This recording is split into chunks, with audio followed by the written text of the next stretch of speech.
You can make it right there in your backyard. Modern solar panels are almost all now over 20% efficient, which is, it's mind blowing, and you really don't need that much of it to power the bulk of our modern life. And then with the cost of energy storage continually dropping, it's really the opportunities are phenomenal. And it's kind of the powers that be that are the only thing really in the way. A lot of it's improper leadership and bias and, people kind of holding on to the past, holding on to the way that they know how to entrench and control and maintain the money flow in their pockets.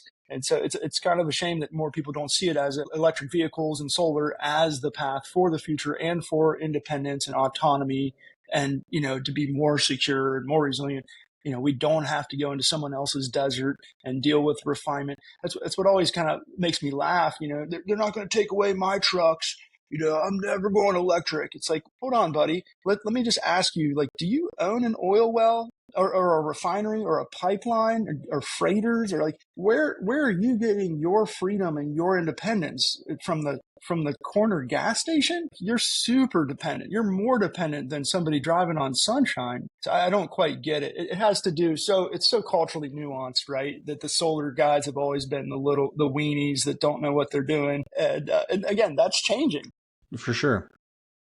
Changes every day. I push my gas pedal after a stoplight in my electric car. You just blow everybody's doors off, and it's slowly changing. But it is kind of sad and surprising to me that more people don't see this as a path for opportunity and freedom and job creation and economic growth and all those things that are critical to our future. And rather, we're giving a lot of that away to China, who does see this opportunity and does have the predicament of not as much natural resources. So they are thrusting their entire industrial machine into solar and wind and energy storage because they have to a bit more than we do. For sure. And I think that is kind of one of the, caveats some would say with solar is just so much now is produced, unfortunately, in China and stuff. And we used to have a fairly decent solar manufacturing base here, but partially due to costs and partially due to incentives. It's one of those things that I would love to see when you talk about domestic manufacturing. I think obviously China has a place to play in it globally, but it is one of the things I'd love to see is just more of that domestically made. And I think maybe some of that has to do with that story. But overall, you're totally right. I'll be the first to admit, gas is an incredibly dense liquid fuel source. But what's really interesting is how do you put that energy to work? And of course, a lot of it is given off in either light or heat energy.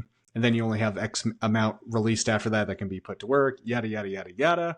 That's what's so fascinating too with the battery component to this is that kind of has been the missing piece. And while we've had battery technology, there's been a pretty healthy century of science and engineering that's gone into making combustion engines and using that fuel source as effectively as possible. I mean, trillions of dollars have gone into that.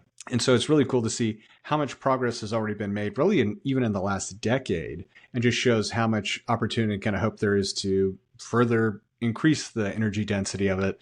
And once again, you just don't need as much energy in a battery source because you're able to use that energy so much more efficiently because it's not being technically a little bit's like going to heat, but it's on a 1% versus 30% basis and those kinds of things here and there that really helps drive that direct relation to what you're putting in and getting out of it.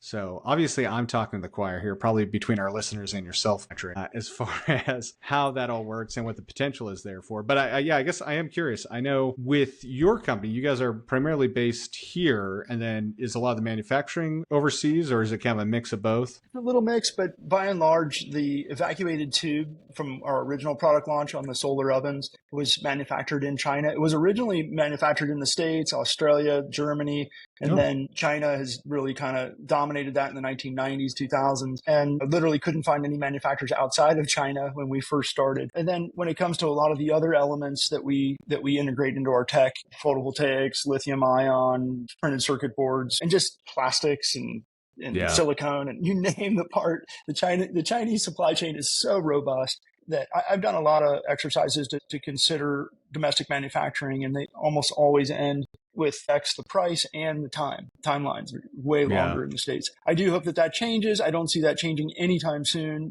despite all of the efforts and the blowhard around tariffs. China is an absolute juggernaut in the world supply chain.